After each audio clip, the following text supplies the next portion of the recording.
Hi guys! Welcome back to my YouTube channel. And for today's video, ayan, pumunta kami niyan sa Watkins dahil nag-crave ako sa unliving. So, ayan, laps na naman siya.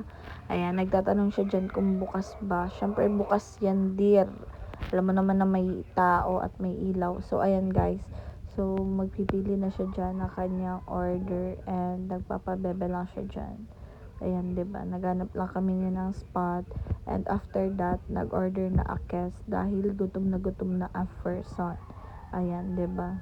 So, diretso na talaga siya doon sa cashier dahil laps na ang person.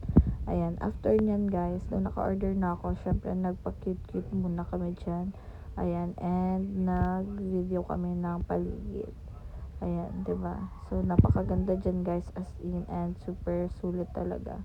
Ayan, 'di ba? Yun yan yung order namin and yung unlivings. Ayan, 'di ba? Laps na siya dahil gutom na nga siya. Ayan, super sarap niyan, guys. So, yan lang.